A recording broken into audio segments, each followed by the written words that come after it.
Hello folks, have you ever wanted to update a record without using a form because you get frustrated making the forms or it's just taking too long to edit your records? Well, if that is the case, you're in the right spot because what we're going to learn in this next episode of our 101 series is how to use the patch function to update records without using a form. And we'll go over a few different scenarios of how to do that.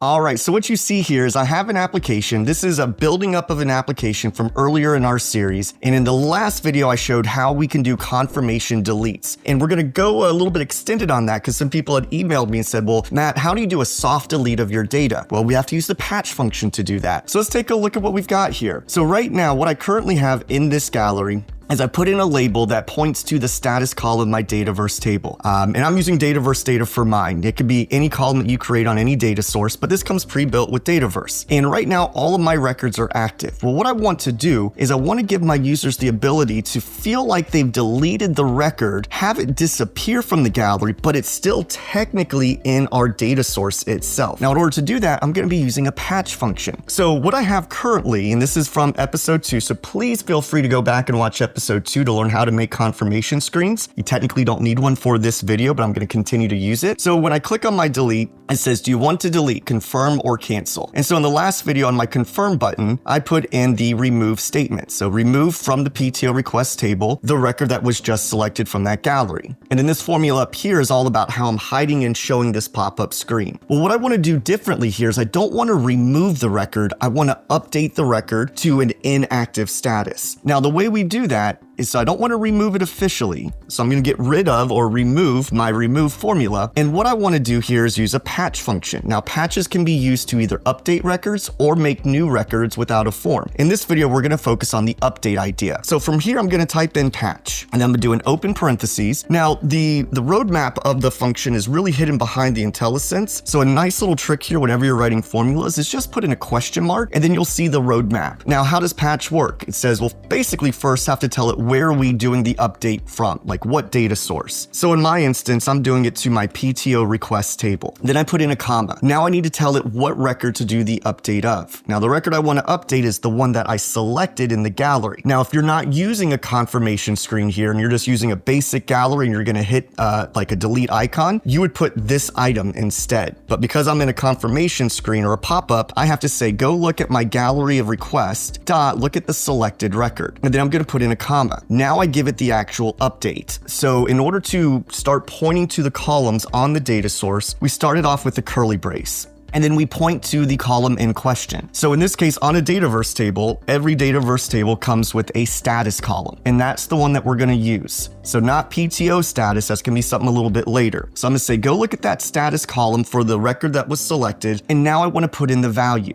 Now here's what's a little bit different about my scenario. I'm using a column in Dataverse, which is technically a choice column. So if it was a text column, I could just put double quotes and put whatever value I wanted to go into that text column. But because it's a choice column, I have to reference the choice list that this column is looking at.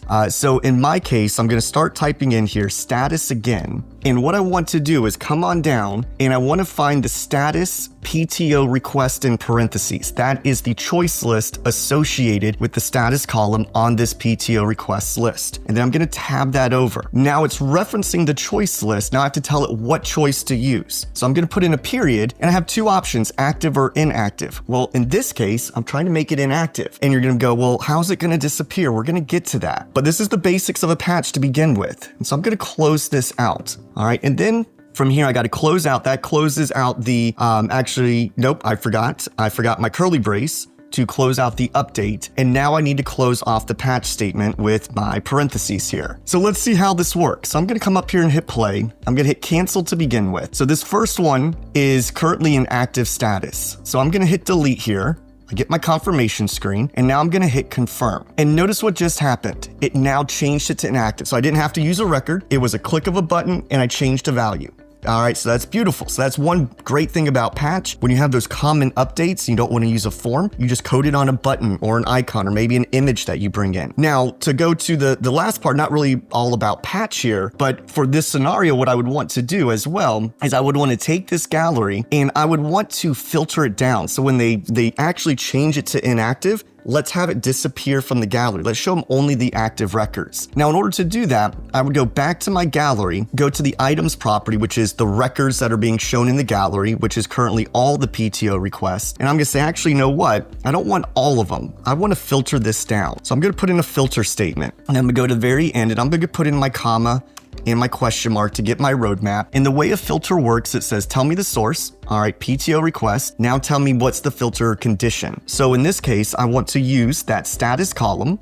All right, so I'm gonna come on over here and find my status column. So come on all the way down here to find my status.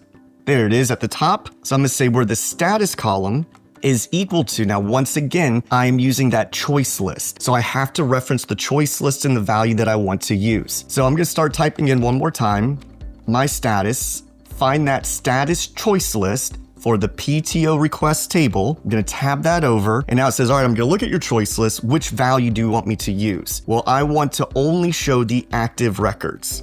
All right, so I'm gonna put this in and watch what's gonna happen here. So I close this out, and now the other record that was inactive has now disappeared. So did it really get deleted? It didn't. But the user could think it's deleted. Now we have it for historical purposes. So that's how you do a soft delete using the patch function. So now the next thing I want to show is, well, what, maybe if you're not doing, that, maybe it's another column that you typically want to update without using a form. All right, so just a little bit of a review here. I've got another label in here pointing to a PTO status. So this is what is the, not if it's an active or inactive record, but what have we done with it? Is the PTO just submitted? Have we approved it, or have we rejected it? So what we can do is give our user, typically this would probably be a screen I put security on, like for the managers to only see, to do the approve and reject. And so that they don't have to use a form to go do it, let's just give them some buttons here. So in my gallery, what I'm gonna do is I'm gonna insert a button.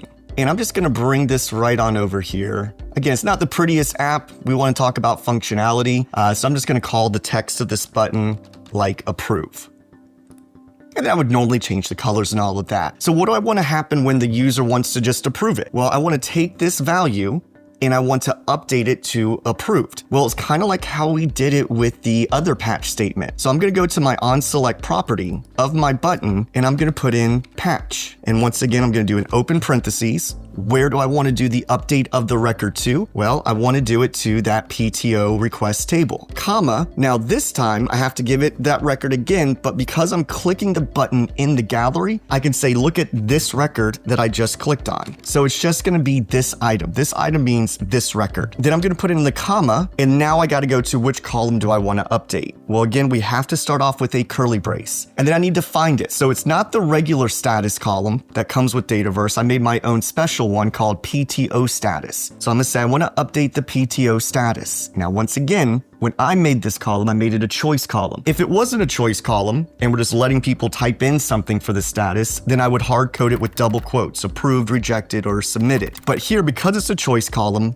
once again, I need to find the choice list. So the choice list here that I want is not status PTO requests, because that is the regular status column that comes with your request table. The one that I want, as I scroll on down here, is I want the other status column that points to my PTO. So let me actually try to get this a little bit better. So I'm gonna go here.